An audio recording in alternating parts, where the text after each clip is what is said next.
கர்த்தருடைய பரிசுத்த நாமத்திற்கு மகிமை உண்டாகட்டும். ஆண்டவராகிய இயேசுவின் நாமத்தில் வாழ்த்துகிறேன். சீகன் பார்க் பைபிள் இன்ஸ்டியூட் வகுப்புகளுக்காக கர்த்தருக்கு கோடான கோடி ஸ்தோத்திரம். இந்த வகுப்பில் இன்னைக்கு கூடி வர கர்த்தர் கிருபை செய்திருக்கிறார். அருமையான ஐயா ரெவரண்ட் சொர்ணப்பன் மற்றும் பாஸ்டர்மா, உடன் ஊழியர்கள், குடும்பத்தார், வந்திருக்கிற தேவ பிள்ளைகள் எல்லாருக்கும் எனக்கு என்னுடைய நன்றி தெரிவித்துக் கொள்கிறேன். தொடர்ந்து சபை வரலாறு தியானிச்சுட்டு வரோம், ஆய்வு செஞ்சு வரோம். அதுவும் குறிப்பாக 7 சபை காலம் அப்படின்னு சொல்லி தொடர்ச்சியாக பார்த்துட்டு வரோம். 3வது சபை பெருகமு சபை குறித்து நம்ம தொடர்ந்து ஆய்வு செஞ்சு வரோம். இந்த பெருகமு சபை ஆனது என்னைக்கு இருக்கு? பெருகமு பட்டணம் இன்னைக்கு இருக்கு, துருக்கியில் இருக்கிற பட்டணம். 7 சபைகளும் துருக்கியில் இருக்கிற சபைகளை தான் கர்த்தர் காலங்களுக்கு அடையாளமாக சொல்கிறார். ஏன்னா துருக்கி தான் ஒரு காலத்தில் ஆவிக்குரிய தலைநகராக, முதல் எருசலேம் ஆவிக்குரிய தலைநகராக, பிற்பாடு துருக்கி ஒரு ஆவிக்குரிய தலைநகராக மாறிட்டு அப்போ பெருகமு சபை குறித்து கர்த்தர் அவர் எப்படி வெளிப்படுகிறார்? இருபுறமும் கற்குள்ள பட்டயத்தை உடையவர் தன்னை வெளிப்படுத்துகிறார். 3வது சபை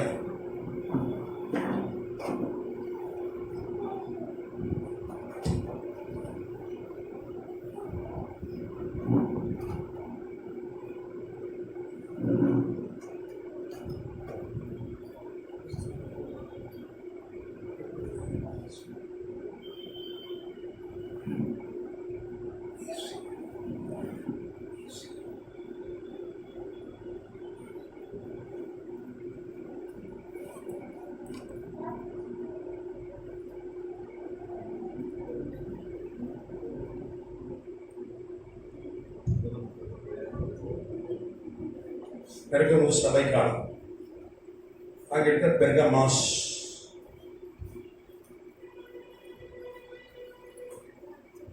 முன்னூத்தி 316 முதல் 538 கிபி வரை ஏடி.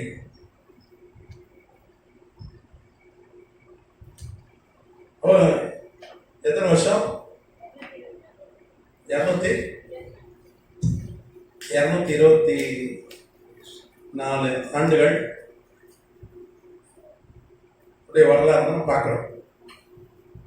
இந்த 224 ஆண்டுகள் என்ன நடக்கும்னு சொல்லி கர்த்தர் இனி சம்பவிக்க போகிற எழுது, இனி நடக்க போகிறவங்களை காண்பிக்கிறேன்னு சொல்லி தான் யோவானுக்கு அந்த வெளிப்படுத்தலை கர்த்தர் கொடுக்கிறார்.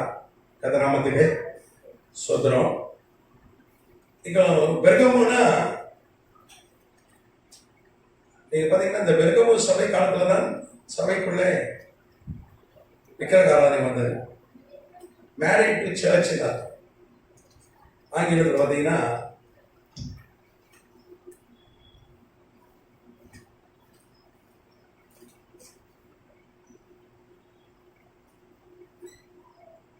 Married to டவர்னக்கல்.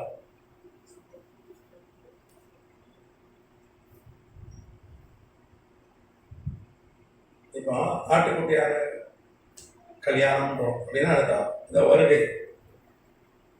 அதுதான் ஆட்டுக்குட்டியானவருடைய கல்யாணம். கல்யாண விருந்துன்றது பரலோகத்தில் நடக்கும்.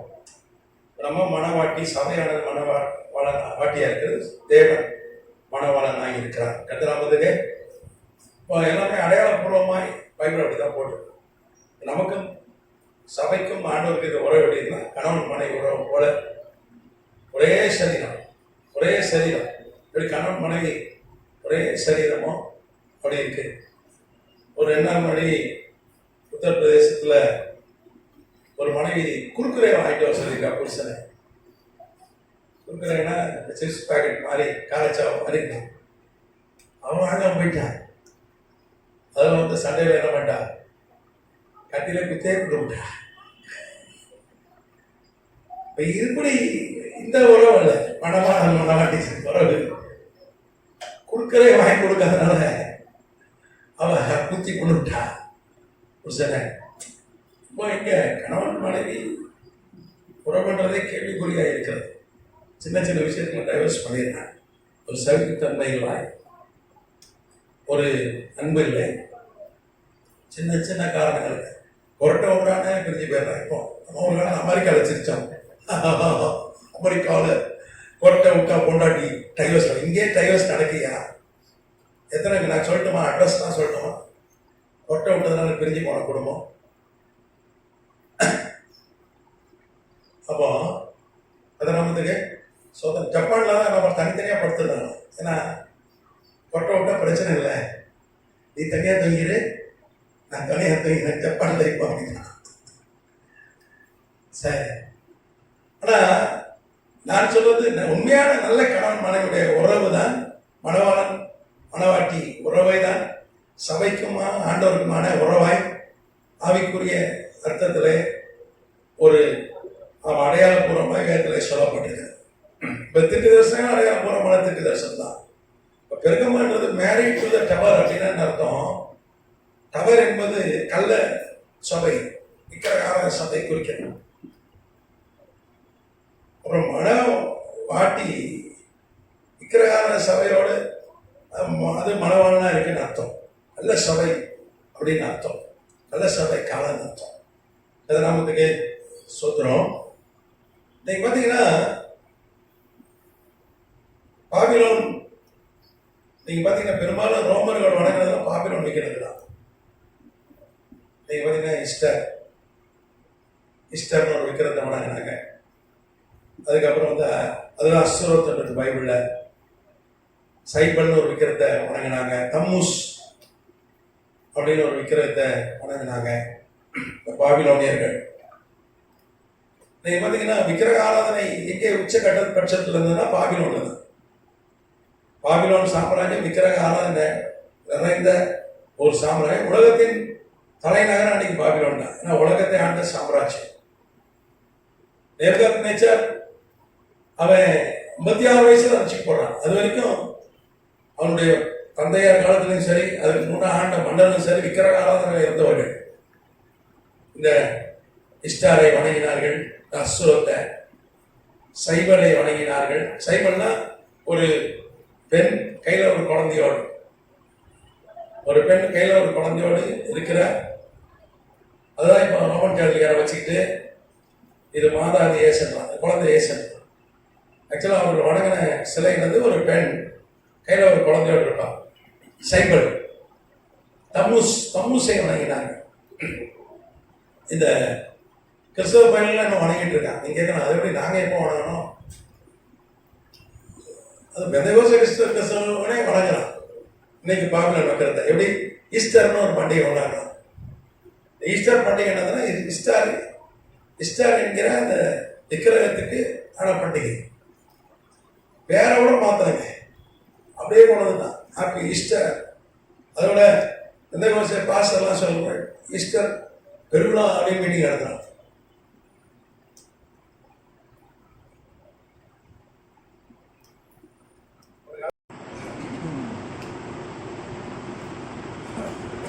அப்போ இந்த பாபிலோன் விக்கிரகங்கள் பேரே சொல்லக்கூடாதுன்னு எதுன்னு சொல்லுது. அவர்கள் இந்த தம்மூஸ், சைபல், அதுக்கப்புறம் இஸ்டார் போன்ற அசுரத் அந்த விக்கிரகங்களை வணங்கி கொண்டிருந்தார்கள். அது பாபிலோன் அதான் வந்து உச்சபட்சத்தில் விக்கிரகாரம் அதிகமாக இருந்த பாபிலோன் தான்.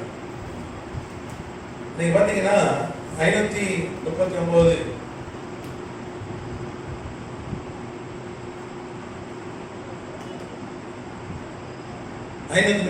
கிங்கில்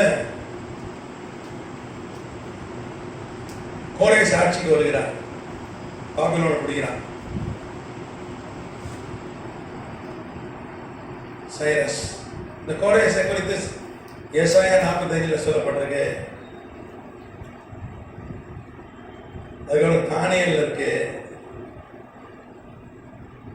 தானியல் 6ஆம் அதிகாரம் கடைசி வருஷம் அதுல இருக்கு. ஆமா, அப்போ பைபிள் இருக்கு அவனை குறித்து. ஆண்டவர் என்ன சொல்றவன, என்னுடைய மெய்ப்பன், என்னால் அபிஷேகம் பண்ணப்பட்டவன், ஊழியக்காரன் அப்படின்னு சொல்றாரு. உனக்கு முன்னே போய் கோணலான விஷயங்களை ஆக்குவேன். அதுக்கப்புறம் உனக்காக வாசலை திறந்தே வச்சிருவேன். எல்லா வாசல்களும், பாபிலோன் கோட்டை வாசல் உனக்காக திறந்திருக்கும். உனக்கு ஒளிப்படத்துல அந்த காலத்தில் இருக்கிற பொக்கிஷங்களாம் தருவேன்னு உனக்கு வாக்குத்தத்தம். அவன் வந்து பாபிலோன் சாம்ராஜ்யத்தை பிடிக்கிறான். நீங்க தானியேல் 5ஆம் அதிகாரம் வாசிங்கன்னா எப்படி தானியேல் பாபிலோன் சாம்ராஜ்யம் வெளிச்சி அடைந்ததுன்னு சொல்லப்படுது. தானியேல் 5ஆம் அதிகாரம் கடைசி 2 வசனங்கள் வாசிங்க. கடைசி 2 வசனங்கள். அது எத்தனை வசனம்? 30-31. அன்று ராத்திரியிலே கல்தேயரின் ராஜாவாகிய பெல்ஷாத்சார் கொலை செய்யப்பட்டார். மேதியனாகிய தரியு தன் 62ஆம் வயதில் ராஜ்யத்தை கற்றுக்கொண்டார். தரியு என்பவர் கோரேசுடைய தளபதி, ஒற்றர் தளபதி. கோரேசுடைய படையில் வந்து உள்ள போந்துச்சு பாபிலோன் படை. போரே செய்யல, ஒரு போர் கூட வரல. நீங்க பிரச்சனை ஆச்சரியமா இருக்கும். கோட்டை கதவை அந்த பாபிலோன் மாகாண கவர்னர், ராஜா கீழே இருக்கிற கவர்னர், அவன் பேர் கோப்ரியாஸ், அவன் சதி செய்து நாட்டுக்கு துரோகம் பண்ணி ஒரு சூழ்ச்சி நடந்து கதவை திறந்து வச்சிட்டான். ஏன்னா அவன் கோட்டைக்கெல்லாம் அவன் தான் இன்சார்ஜ், கோட்டை கதவுக்கெல்லாம் அந்த பாதுகாப்புக்கெல்லாம் அவன் தான் இன்சார்ஜ். தலைநகராக இருந்தாலும், எப்படி டெல்லி தலைநகராக இருந்தாலும் அரவிந்த் கெஜ்ரிவால் ஒரு சிஎம் நேதா ரிசைன் பண்ண, நேதா நீங்க பண்ண. என்னதான் டெல்லி தலைநகராக இருந்தாலும் பிரதமர் மோடி ஐயா வந்து அவருக்கு கண்ட்ரோலில் தான் இந்தியா இருந்தாலும் தலைநகருக்கு ஒரு சிஎம் இருக்காங்க, அரவிந்த் கெஜ்ரிவால். அந்த மாதிரி வச்சிங்களேன். பெல்சார் சார் தான் நம்ம மோடி ஐயான்னு வச்சுக்கிட்டீங்கன்னா, அரவிந்த் கெஜ்ரிவால் தான் கோப்ரியாஸ். இப்போ டெல்லியுடைய நிர்வாகம் யார்கிட்ட இருக்கு? அங்கே இருக்கிற முதல்வர்கிட்ட இருக்கு. அதே மாதிரி தான் இந்த பாபிலோனுக்கு ஒரு முதலமைச்சர். ஆனால் உலக பேரரசு பாபிலோன் தலைநகரம் தான். மோப்ப பிடிச்சி கோப்ரியாஸ் ஆசை வார்த்தை கேட்டீங்கப்பா, நீ கொஞ்சம் கேட்ட திறந்து விடு, அவ்வளோ போதும். உன்னை நாங்கள் மறுபடியும் கவனம் ஆக்கிறோம். உனக்கு ஒரு ஒரு ஒரு 20 டன் தங்கம் தரோம். எத்தனை டன்னு? 20 டன். 20 டன் தங்கம் கொடுத்தாங்க. உனக்கு 20 டன் தங்கம் தரோம். 20 டன்னா 20,000 கிலோ. உனக்கு 20,000 கிலோ தங்கம் தந்துடும். உன்னைய கவர்னர் ஆக்கிடுறோம். உன் உயிருக்கு ஆபத்து இல்லை. உன்னை எதிரி ராஜா தான், அவனை நாங்கள் பார்த்துக்கிறோம். இது நல்லா இருக்கே அப்படின்னு கதவை திறந்து வச்சுட்டான். 100 அடி இரும்பு கதவு. கோட்டை சுவர் பார்த்தீங்கன்னா சுற்றிலும் 30 மாடி. 30 மாடி கட்டடம் எங்க இருக்கு? சோலை நல்ல ஜங்ஷன்ல இருக்கா, நாவலூர்ல இருக்கா, நிறைய ஓயமரில் 30 மாடி வந்துச்சு. பெரம்பூர்ல 58 மாடி இருக்கு. அது பக்கத்துலேயே ஒரு பைபிள் இன்ஸ்டியூட் நடந்துடும் பெரம்பூர்ல. அந்த கட்டடம் பக்கத்தில் அதெல்லாம் சொல்றேன். அது வழியே தான் நான் போவேன், அதை பார்த்துட்டே போவேன். அது இங்கே 100 மாடிக்கு யாரோ பிளான் வாங்கியிருக்கேன். இந்த பிளான் சாங்ஷன்லாம் 10 மாடிக்கு மேலே டெல்லிக்கு தான் போகணும். அங்கே ஒரு பெரிய கிறிஸ்தவ அதிகாரி, தமிழ்நாட்டை சார்ந்தவர், அவர் இருக்கார். ஊழியம் செய்கிறாரு. நல்ல பார்ட் டைமில் ஊழியத்துக்கு போகிறார். எஃப்எம்பிவி கூட சேர்ந்து ஊழியம் செய்கிறார். அவர் தான் பெரிய அதிகாரி. இங்கே 100 மாடி கட்ட அவர்கிட்ட தான் அனுமதி வாங்க. அவர் வந்து ஆய்வு செஞ்சு தான் கொடுப்பார். இருக்கார், டெல்லியில் இருக்காரு. எனக்கு ஒரு 6 மாதம் மூத்தவர், தாய்மாமங்க. கதிராவதுக்கு சொத்துறோம். அப்போ அவர் தான் சொன்னார், 100 மாடிக்கு ஒருத்தன் கேட்டுட்டான்ப்பா அப்படின்னு சொல்லி கேட்டுக்காரு சொன்னாரு. அப்போ 30 மாடி உயரம், அந்த காலத்துல அவன் உயரம் கட்டிட்டான் கோட்டை. இப்போ யோசிச்சு பாருங்க, 30 மாடி உயரம் கோட்டையை. அன்னைக்கெல்லாம் பிளேன் கிடையாது, ட்ரோன் ஆள் இல்லாத விமானம் கிடையாது, ஏவுகணை கிடையாது, ஹெலிகாப்டர் கிடையாது. இப்போலாம் பேராசூட்ல இறங்கிடுவான், பட்டன் தட்டினா போய் குண்டு விழுந்துடும். ஆள் இல்லாத விமானம் போய் என்ன பண்ணிடும், குண்டு போட்டுடுறோம். சின்ன பிள்ளைகளே ஆள் இல்லாத விமானம் வச்சு விளையாடுறாங்க ரிமோட்ல. அதுங்களா குட்டி பசங்க ஹெலிகாப்டர் ஓட்டுருக்கீங்களா? ரிமோட்ல ஹெலிகாப்டர் ஓட்டிருக்கியா நீ? அது அப்பவே இருக்க பறக்கிற ஹெலிகாப்டர். ஒரு 10 வருஷம் 5 வருஷத்துக்கு முன்னாடி சும்மா ஒரு, ஆமா, ஒரு 1000 ரூபாய்க்கே வித்தான் அப்பவே. இப்போ இப்போ இருக்காப்பா, இருக்கு, நிறைய இருக்கு, அதோட அட்வான்ஸா இருக்கு. ரிமோட்ல பறக்க வைக்கலாம்.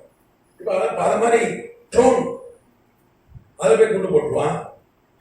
ஆனால் அன்னைக்கு அப்படி இல்லை, அதில் கை கட்டி தான் ஏறணும், யானையை வச்சு அடிக்க. அதெல்லாம் தான் பார்க்கணும்னு உலகத்தை ஆண்டான். பெரிய கோட்டை, எக்கு கோட்டை, சென்னை மாதிரி ஒரு பெரிய பட்டணம். அன்னைக்கு 25 லட்சம் பேர் உள்ள குடியிருந்தான். அன்னைக்கு 25 லட்சம் பேர் உள்ள இருந்தாங்கன்னா எவ்வளோ பெரிய, அன்னைக்கு பெரிய பட்டணம், உலக தலைநகர். ஆனால் கர்த்தர் வாசலை தந்து வச்சிட்டார் பாருங்க. கர்த்தர் அங்கே ஒரு குழப்பத்தை ஏற்படுத்தி வாசலை ஏன்னா வாக்கு தத்தம் கோரேஸ் பிறகு 111 வருஷத்துக்கு முன்னாடியே கோரேஸை பேர் சொல்லி அழைக்கிறார். அப்போ அந்த தீர்க்க தரிசனம் எப்போ நிறைவேறுச்சுன்னா, கோரேஸுடைய 61 வயசு நிறைவேறு. அவன் போய் இந்த கோரேஸ் என்ன பண்றான், கோரேஸ் அவனுடைய 61வது வயதுல பாபிலோனை பிடிக்கிறது. நீங்க இந்த ஏசாயா 45 இந்த தீர்க்க தரிசனம் பார்த்தீங்கன்னா 711 கிமு ஏடி. அப்படின்னா அவன் பிறக்கிறதுக்கு கோரேஸ்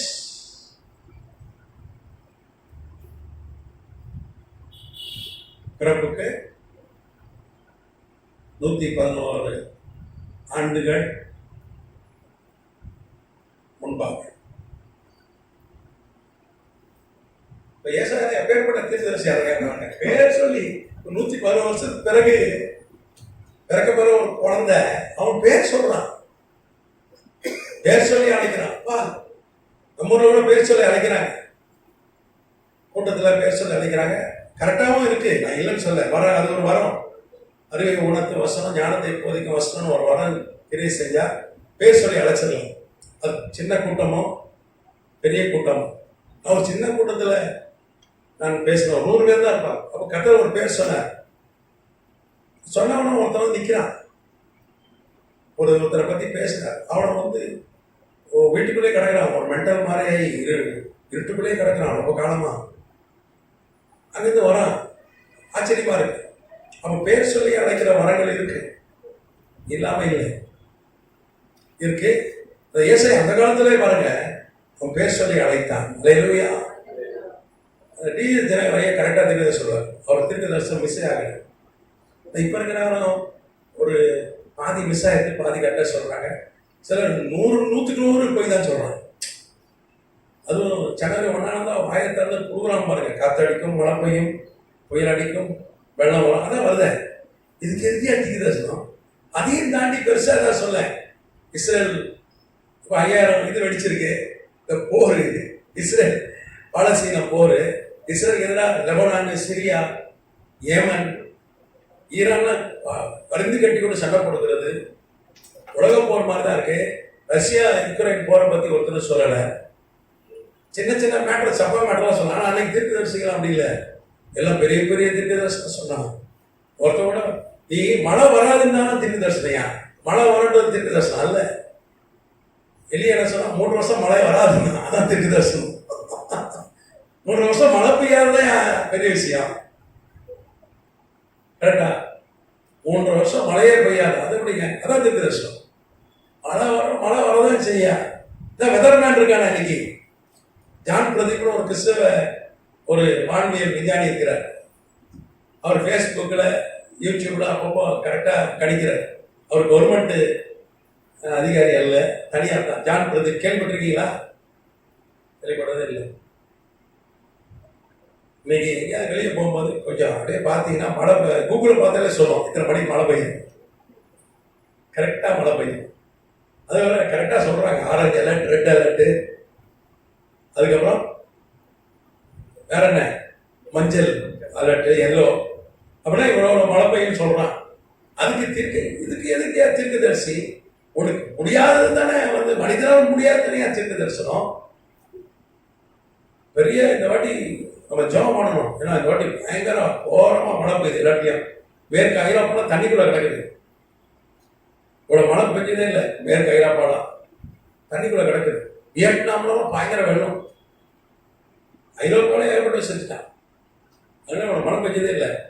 நம்ம ஜெபம் பண்ணணும். இப்போ இந்த மடுவாங்க, இந்த காரப்பாக்கம், இந்த இதில் ஒரு மடு இருக்கு பாருங்க, தண்ணி போடுறதுக்கு. கரெக்டாக அந்த காரப்பாக்கம் முடிவில் ஒரு பிரிட்ஜ் இருக்கு பார்த்தீங்களா, அதை சரி பண்ணியிருக்காங்க. அது ஒரு பெரிய கத்தர் கிருபை. தண்ணி இல்லைன்னா போனோம்னா இது வரைக்கும் 2 வாட்டி 3 வாட்டி வெள்ளம் வந்தது காரணம் அங்கே தண்ணி போடல. அடையாறு ஆற விட்டால் தண்ணி போடுறதுக்கு வேறு இடம் கிடையாது. அடையாறுலேருந்து இங்கேருந்து ஏறக்குறைய 10 கிலோமீட்டருக்கு மேலே 10 கிலோமீட்டருக்கு மேலே இருக்க தண்ணீர், அதுவும் இந்த பள்ளிக்கரணை, அதுக்கப்புறம் வெளச்சேரி தண்ணியெல்லாம் இப்படி தான் போகும் கடலுக்கு, வேற இடம் இல்லை. அது குறுகலாக இருந்ததுனால தான் நமக்கெல்லாம் தண்ணி கட்டிச்சு. இங்கே வந்து செய்ய வெள்ளம் உங்களுக்கு வரல. பெரும்பாக்கம் பெரிய பாக்கியம் பெற்ற ஊர். நீங்கள் உங்களை கத்தர ஆசீர்வதிச்சிருக்கேன். நான் என் நிலத்தில் எனக்கு பாதிப்பு இல்லை கட்டுக்கிறதுனால, ஆனால் மற்றவங்களும் ரொம்ப பாதிப்பட்டேன். காப்பி போட சொன்னால் உப்பு போட்டுருவோம் சர்க்கரை போயிருந்தேன். நான் ஒரு வாட்டி ஒரு பாஸ்டர் ஐயா எனக்கு தேடி வந்தாங்க. எங்கள் வீட்டில் யாரும் இல்லை, காப்பி குடிக்கிறீங்கன்னு தலைவரே அடித்தாரு. நான் என்ன பண்ணேன், கரம் மசாலா போட்டு கலக்கி குடிச்சிட்டேன். காப்பி தூள் பதில் தான் அவரு நல்லா இருக்க இந்த மூலிகட்டினாரு, பிடிச்சி முடிச்சுட்டு இந்த மூலிகட்டி நல்லா இருக்கேன்னாரு. என்னன்னா காப்பி தூள்ல போட்டோம். சரி அவ்வளோ ஒன்றும் சரி பரவாயில்ல, நல்லா இருந்ததா, நல்லா இருந்தது மூலிகட்டின்னு. அதுக்கப்புறம் மெதுவாக போன பிறகு யோசித்தேன். என் ஒய்ஃப் அதோட கேட்டேன், இது என்னதுன்னு. இது கரம் மசாலா என்ன அப்படின்னா, இதை போட்டு ஒருத்தர் காப்பி பதிலாக போட்டேன். அதே மாதிரி எதுக்கு இனிப்பு எதுக்கு காரம். அப்ப தீர்க்க தரிசனம் எத்தனை வருஷம் கழிச்சு நிறைவேறுது? 176 வருஷம் கழித்து தீர்க்க தரிசனம் நிறைவேறுது. யார் சொன்ன தீர்க்க தரிசனம்? ஏசாயா சொன்ன தீர்க்க தரிசனம். அது எத்தனை வயசுல நிறைவேறுது? 61 வயசுல. பொதுவாக நம்ம தீர்க்க தரிசனம் வந்த உடனே மறுநாளே நிறைவேறல நம்ம கோபம் இருக்கு, சோர்வாயிடு உண்டா இல்லையா? பேசினாரே ஆண்டவர், பேசினார். நான் ஆண்டவர் தெரியும், அவன் பிறக்கிறதுக்கு 111 வருஷத்துக்கு முன்னாடியே சொல்லிட்டேன், நான் கோரேச உலக பேரரசனா மாற்றுவேன், அவனை கொண்டு எஸ்லேமை கட்டுவேன், அவனை கொண்டு தேவாலயத்தை கட்டுவேன் திருத்த சொல்லிட்டாரு. அவனுக்கு முன்னே போய் கோடாலாலையும் சிவையாக்கி பாபிலோன் கோட்டை கதெல்லாம் திறந்து வச்சிருவேன், பாபிலோன்ல இருக்கிற பொக்கிஷன் ஒரு எல்லாத்தையும் கொடுத்துருவேன், 20,000 டன் தங்கம் கொடுப்பேன். இந்த பொக்கிஷன் ஒளிப்படுத்துவது பொக்கிஷன் எடுத்தாங்க பார்த்தீங்கன்னா 20,000 டன் 2,000 கோடி கிலோ தங்கம் கிடச்சிது நமக்கு. அதெல்லாம் நான் தருவேன். ஆனால் எப்போ தருவேன்? 61 வயசுல தருவேன். அவர் என்ன போட்டார்? கோரேசுக்கு தெரியாது நமக்கு ஒரு தீர்க்கதரிசனம் இருக்குன்னு. ஆனால் நிறைவேறினப்பட தான் தெரியும், ஓஹோ நம்ம பிறகு 111 வருஷத்துக்கு முன்னாடி. ஏன்னா தானியேல் சொல்லிட்டான், இந்த மாதிரி ஏசாயான்னு ஒருத்தன் அவனை பற்றி பைபிள் எழுதி வச்சிருக்காங்க. அவன் அதுக்கப்புறம் தான் ரசிக்கப்பட்டான். இந்த தீர்க்கதரிசனம் எனக்கு ஒரு பைபிள் இருக்கா, என் ஆண்டவர் முன்ன அறிந்துட்டாரா, அவன் தான் ரசிக்கப்பட்டான். அதுக்கப்புறம் தேவாலயம் கட்டி கொடுத்தான். அவன் தான் 2ஆம் தேவாலயம் கட்டி கொடுத்தான். அதை தான் ரோமர்கள் அடிச்சு போட்டாங்க 70 கிபியில் 70 AD டைட்டஸ் தலைமையில் ரோம படையெடுப்பு நடந்து ஒரு கல் மேல் ஒரு கல் படி இடிக்கப்பட்டு விட்டது. மொத்தம் 24:1-2 வசனங்கள் படி ஆண்டவர் சொன்ன தீர்க்க தரிசனம் படி. அப்போ ஒரு தீர்க்க தரிசனம் சொல்லப்பட்டு எப்ப நிறைவேறுது? 176 வருஷம். அது ஒரு தனிப்பட்ட மனுஷனுக்கு, அதுவும் 61 வயசுல தான் நிறைவேறும். அப்ப தீர்க்க தரிசனம் நிறைவேறும், கரெக்டான தீர்க்க தரிசனம் நிறைவேறும். ஆண்டவரே நமக்கு நிறைய வாக்கு கொடுத்துருக்காரு. நம்மளாம் பேசுறாரு, நம்ம அதை காது கொடுத்து கேட்கறதுக்கு அதான் பிரச்சனை. பரிசுத்த ஆவியானவர் பேசுகிறதை கேட்கறதுக்கு காது உள்ளவன் கேட்கணும். இப்போ ரேடியோ இருக்கு, ரேடியோலாம் வந்து இப்போ யாருமே அதை சீண்டது இல்லை. நாங்களும் அந்த காலத்தில் என்ன பண்ணுவோம், ரேடியோ தான் இவ்வளோ பெருசு இருக்கும். எங்கள் வீட்டில் ஒரு ரேடியோ, ஒரு ஆள் மேலே விழுந்துன்னா உடனே அவன் செத்துருவான், அவ்வளோ பெருசாக இருக்கும். அந்த ரேடியோவில் மெதுவாக திருக்கும், அப்போ தான் ஒவ்வொரு ஸ்டேஷனாக எடுக்கும். இன்னைக்கு எஃப்எம்லாம் வந்துட்டு செல்ஃபோனே வந்துச்சு, மெதுவாக துல்லியமாக திருக்கணும். நீங்களாம் ரேடியோவில் இப்போ மியூசியத்தெல்லாம் பார்க்க முடியாது. நாங்களாம் ரேடியோ கூட வாழ்ந்தவங்க. ரேடியோ இருந்தால் பெரிய பணக்காரங்க ஒரு வீட்டில் ஒரு தெருவில் ஒரு ரேடியோ இருக்கும், அவன் சத்தமாக போடுவான், எல்லாம் கேட்பாங்க. பஸ்ஸில் ரேடியோ ஓடும், அன்னைக்கு பெரிய விஷயம். காரில் ஒரு ரேடியோ இருக்கா, காரில் ரேடியோ இருக்காடே, நல்ல கார், அந்த கார் வச்சிருக்கே பெரிய விஷயம், அது ஒரு ரேடியோ தான் பெரிய விஷயம்.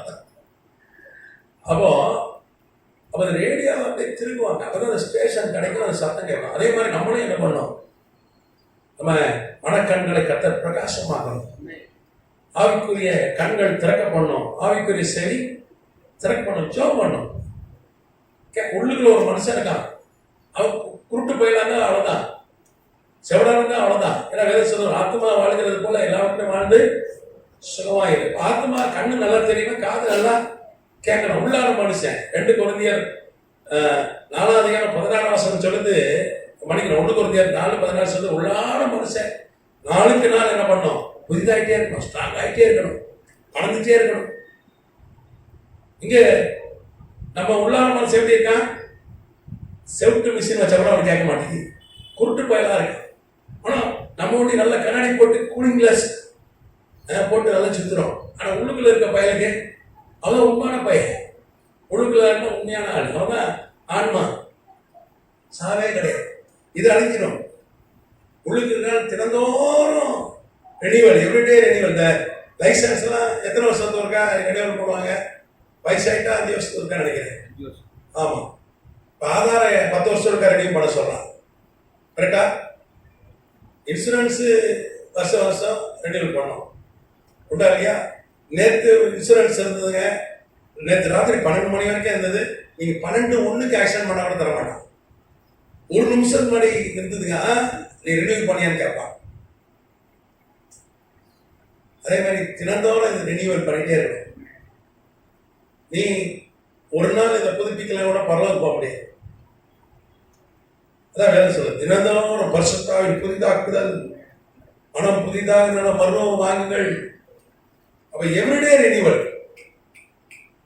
மனுஷனுடைய ஆன்மா மாத்திரம் டெய்லி ரினியூவல். நேற்று செம்மையா ஜாப் பண்ணுங்க, இன்னைக்கு கொஞ்சம் டைம் இல்லைங்க, சரி இந்த வாரம் எல்லாம் சேர்த்து வச்சு சனிக்கிழமை ஜாப் பண்ணணும்னா மறுக்க வந்துட்டா எங்கே ரெனியூவல்யா, டெய்லி ரினியூ பண்ணியா? பைபிள் இருக்கு, நான் சொல்லல, என் சொந்த கருத்து இல்லை, பைபிள் இருக்கு. நீங்க பாருங்க, ரெனியூவல் வந்து தினந்தோறும் ஆன்மாவுக்கு அதை வந்து அப்டேட் பண்றது, அதை புதிதாக்குறது தினந்தோறும். தினந்தோறும் காலையில போய் உட்காந்துடணும் சமூகத்துல, ரெனியூவல் வாங்கிட்டு சீல் போட்டு ஸ்டாம்ப் போட்டு கைத்து வாங்கிட்டு தான் கிளம்பணும். ரெனியூவல் ரொம்ப அவசியமா இருக்கிறது. ரெனியூவல் ரொம்ப முக்கியமா இருக்கு. நீங்க ஏசாயா தீர்க்கதரிசி புஸ்தகம் நீங்க 40ஆம் அதிகாரத்தில் பார்த்தீங்கன்னா, கர்த்தருடைய சமூகத்துல காத்திருக்கிறவங்க என்ன பண்ணுவாங்களா, வேலை புதுப்பித்துக் கொள்வார்கள், ஆத்மா புதுப்பித்துக் கொள்வார்கள். இப்போ கர்த்தர் சமூகத்தில் காத்திருக்கணும், ஜெபிக்கணும், வேத வாசிக்கணும். வாரத்துக்கு ஒரு வாட்டி சர்ச்சைக்கு வரலாம், ரெனியூவலே ஆகாது. குறைஞ்சபட்சம் ஒரு வாரத்துக்கு ஒரு வாட்டி சபைக்கு வந்துடணும். அது போக வந்து திருவிழாவும் ரெனியூவல் ஆகாது. சரி, அப்போ 61 ஆண்டுகள் கழித்து தீர்க்க தரிசனம் நிறைவேறிருக்கு. அப்போ தீர்க்க தரிசனம் நிறைவேறணும். நமக்கு ஒரு தீர்க்க தரிசனம் தான் நிறைவேற, நீங்க சோர்ந்து போகாதீங்க. ஏன்னா 84 வயசுல தான் யோவானுக்கு நிறைவேறிச்சு தீர்க்க தரிசனம். மோசேக்கு 80 வயசு நிறைவேறிச்சு. ஒருத்தர் 158 வயசு நிறைவேறிச்சு. லூக்கா 2ஆம் அதிகாரத்துல சிமியோன் ஒருத்தன் ஆண்டவரை ரட்சகரை பாப்பான ஒரு தீர்க்க தரிசனம். அது எத்தனை வயசு நிறைவேறிச்சு? 158 வயசுல. அதுல எத்தனை வயசு ஆனாலும் தீர்க்க தரிசனம் நிறைவேற நீ சாக மாட்டீங்க. நீங்க காத்திருந்தீங்கன்னா, இந்த தீர்க்க தரிசனம் நிறைவேற நம்பிக்கையோடு காத்திருந்தீங்கன்னா நிச்சயம் முடிவு நம்பிக்கை வீண் போகாதுன்னு தான் சாலமோனுக்கு ஆண்டவர் வாக்கு கொடுத்தா. அந்த வாக்குதான் தான் அவன் எழுதி வச்சிருக்கான். சாலமோன் வந்து நம்பிக்கையை இழக்கிற சூழ்நிலை வந்திருக்கு. அது ஒரு தனி பிரசங்கம், நம்ம அது ஸ்டடியில நமக்கு வராது. ஏதாவது வாய்ப்பு தான் நான் அவங்களுக்கு சொல்லிக் கொடுக்குறேன். அப்போ அவன் எழுதுறான், நிச்சயமாய் கூடி ஒன்று நம்பிக்கை வீண் எனக்கு போல உங்களுக்கு போகாதுன்னு எழுதுறான். அவன் நம்பிக்கை வீண் போக தீர்க்கதரிசனம் நிறைவேறும். எவ்வளோ நம்ம பிள்ளை குறித்து நம்மளை குறித்து அது கரெக்டான தீர்க்கதரிசனம் தான். சில வாயில வந்தாலும் சொல்றான், அதை நம்பாத. கர்த்தர் உன்கிட்ட பேசுவார், அவர் உன்கிட்டே பேசுவார் நேரடி. அவருக்கு என்ன, அப்பா அம்மா பேசுற இடையில புரோக்கர் எதுக்கு, வக்கீல் எதுக்கு? அவருடைய தகப்பன் நம்மளுடைய பிள்ளைகள். அவர் நம்மகிட்ட நேரடியாக பேசுவாரா, இல்லை ஒரு ஆள் மூலமா பேசுவாரா, 3ஆம் மனுஷன் மூலமா? கரெக்டா? ஒரு அப்பா என்ன சொல்லுவான், என் பிள்ளைய நான் நேரில் பேசுறேன்னு தான் சொல்லுவான். ஒரு தூரத்தில் ஒரு ஆளை கூப்பிட்டு எங்க பையன் சொல்லுன்னு சொல்லுவானா? எதனால என் பிள்ளைகிட்ட நேரில் பேசுறியா, என் பிள்ளைய வர சொல்லுன்னு சொல்லுவோம். உண்டா இல்லையா? ஒரு மகளமான தந்தைகிட்ட நேரடியாக பேசுவான். ஆண்டவர் நம்முடைய தாப்பம் தானே, அவரை கூட தான் நம்ம உண்டாக்கினார், அவருடைய சாயலாவும் ரூபமாக உண்டாக்கி இருக்கிறார். அதனால தானே நமக்கு உயிரை கொடுத்தார். நம்மள வைத்த அன்பு பெருசு இல்லை. சரி, அப்ப 61 வயதுல தான் தீர்க்க தரிசனம் நிறைவேறுகிறது. இவன் பாபிலோனை பிடித்தவன தானியேல் பிரைம் மினிஸ்டர் ஆகும். நான் சொன்னேன், சண்டை இல்லாம யுத்தம் பிடிக்கப்படுகிறது. பெல்சாத்சார் ஆட்சியில் இருக்கிறார். அப்பவும் தானியேல் வந்து பிரைம் மினிஸ்டர். 70 வருஷம் ஆட்சி செய்கிறான். 70 வருஷம் ஆட்சி செய்து முடித்த பின்பு 71 வயதில் இவன் வந்த பிறகு பிரைம் மினிஸ்டர். ஏன்னா நீங்க தானியேல் 6 அது கடைசி வசனம் வாசிங்க. தானியேல் 6 கடைசி 26 28. தரியுவின் ராஜ்யபார காலத்திலும் பெர்சியனாகிய கோரேசுடைய ராஜ்யபார காலத்திலும் தானியேலின் காரியம் ஜெயமா இருந்தது. தானியேல் யாரா இருந்தாலும் அவன் காரியம் ஜெயமா இருந்தான், பிரைம் மினிஸ்டரா இருந்தான். கோரேஸ் ஆட்சியிலும் பிரைம் மினிஸ்டர் ஆனான்னு வேதம் சொல்லுது. எத்தனை நாமத்துக்கு 21 வயசுல பிரைம் மினிஸ்டர் ஆனவன் 88 வயசு வரைக்கும் பிரைம் மினிஸ்டர் ஆனான். அப்போ தானியேல் என்ன பண்றான்? கோரேஸ் தானியேலுடைய ஆலோசனைப்படி தான் ஆட்சி செய்கிறான். அப்ப என்ன பண்ணாங்க? இந்த பாபிலோன உலகத்துல அதிக மந்திரவாதிகள் இருந்தது பாபிலோன தான். பொய் சொல்றவன், மந்திரவாதி, ஜோசியக்காரன், அப்படி ஆட்கள் கோட்டையா இருந்தது பாபிலோன். இவன் கோரேஸ் என்ன பண்றான்? எல்லாத்தையும் அடிச்சு வைக்கிறான். எல்லாம் நான் வந்து கண்டனம் கொண்டுருவேன், யாரும் இருக்கிற ராஜ்யத்தில் சொல்லி துரத்து விடுகிறார். இவர்கள் எல்லாமே இப்ப எனக்கு பெருகும்புல போய் செட்டில் ஆயிட்டாங்க. அந்த காலத்துல இப்ப ரோம்ல ஏன் வந்து இந்த விக்கிரகம் வணங்க ஆரம்பிச்சாங்க, பாபிலோன் விக்கிரகத்தை வணங்க ஆரம்பித்தாங்கன்னா இதுதான் வரலாறு. 539 கோரேஸ் ஆட்சிக்கு வந்தவொடனே இவனை அடிச்சு துரத்திடலாம். என் கண்ணில் யாரும் நிற்கக்கூடாது. நீங்க பைபிள் பார்த்தீங்கன்னா சவுல் வந்து அஞ்சனம் பார்க்குறவங்க, குறி சொல்றவங்க, மந்திரவாதன் வந்து இருக்கக்கூடாது அப்படின்னு சொல்லி சட்டம் கொண்டு வந்த மாதிரி இவன் ஒரு சட்டம் கொண்டு வந்தான். தானியேல் அன்னைக்கு பிரைம் மினிஸ்டர் இருந்ததுனால சாலமோனுடைய தானியேலுடைய ஆலோசனை கேட்டு மந்திரவாதியை ஒடிச்சிட்டான். இவங்க அந்த விக்கிரகம் தூக்கிட்டு எங்க போயிட்டாங்க? ஐரோப்பா போயிட்டாங்க. ஐரோப்பா போயிட்டாங்க. ஃபர்ஸ்ட் பெருகமும் போயிட்டானுங்க. பெருகமூல இருந்து அப்படியே ஐரோப்பா பரவிச்சு. இந்த பெருகமூல தான் பரவிச்சு. இந்த ரோமர்கள் அந்த வணங்குறது, பாபிலோன் தெய்வங்களை வணங்குறது அப்படிதான் பரவிச்சு. அதனால்தான் பெருகமு சபை காலம், ஏன்னா சபைக்குள்ள விக்கிரக ஆராதனை வந்ததுனால ஃபர்ஸ்ட் மரியாள் வணக்கம் வந்தது. போன வகுப்புல நான் சொன்னேன் 431 இந்த சபை காலகட்டத்தில் மரியாள் வணக்கம் உள்ள வந்தது, சபைக்குள்ள சிலைகள் வந்தது. அப்போ பெருகமு என்பது சபைக்குள்ள விக்கிரகாரணம் வந்த காலமாக இருக்கிறது. சரி, நம்ம டைம் ஆயிட்டு நம்ம அடுத்த வகுப்புல தொடரலாம். அதனால ஒரே ஒரு வசனத்தை வாசிச்சுட்டு இந்த வெளிப்படுத்தின விசேஷம் பைபிளே தெளிவா இருக்கு பாருங்க. 2ஆம் அதிகாரத்துல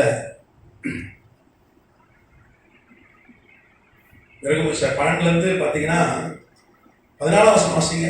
ஆகிலும் சில காரியங்களை குறித்து கேடு எனக்கு குறை உண்டு. விக்கிரகங்களுக்கு படைத்தவளை புசிக்கிறார், வேசித்தனம் பண்ற மெதுவான இடரலை இஸ்ரவேல் புத்திரர் முன்பாக ஓடும்படி பாலாக் என்பவனுக்கு போதனை செய்த பிலேயாமுடைய போதகத்தை கைக்கொள்ளுகிறவர்கள் உன்னிடத்தில் உண்டு. அப்ப இந்த காலகட்டத்தில் தான் அந்த பிலேயாமுடைய போதனை அதெல்லாம் வந்து அங்க வந்துச்சு. வேசித்தனம்ன்றது விக்கிரகாரனை தான். வேசித்தனம்னா ஆவிக்குரிய அர்த்தங்க. விக்கிரகாரன் இப்போ வந்து மணவாளன் யாரு? ஆண்டவராக இயேசு கிறிஸ்து. அவரை தவிர்த்துட்டு வணங்கினா அது வேஷம். அப்ப அதுதான் குறிப்பு. விக்கிரகங்கள் படைத்த சாப்பிட்டது. இப்போ இப்படிதான் வந்துச்சு பெருகமு சபை. மிச்சத்தை நம்ம அடுத்த வகுப்புல தொடரலாம். ஏதாவது கேள்வி தான் நீங்க கேட்கலாம். இந்த சபை வரலாறு போர் அடிக்கிறது எப்போ முடிப்பீங்க அப்படின்னு ஒரு ஏதாவது கேள்வி இருக்கா? இது ஒரு பெரிய வரலாறு. இது கத்துக்கணும் ரொம்ப முக்கியம். இருக்கா? அப்படியே தான் கேள்வி இருக்கா? இன்ட்ரெஸ்டா போதா? அதெல்லாம் இடையில கொஞ்சம் அப்படி இப்படி கொஞ்சம் உதாரணங்கள்லாம் சொல்லி சொல்றது. அப்புறம் உங்களுக்கு 1/2 மணி நேரத்துக்கு மேலே கான்சன்ட்ரேட் பண்ண முடியாது. ரொம்ப மூளை அவ்வளோதான்.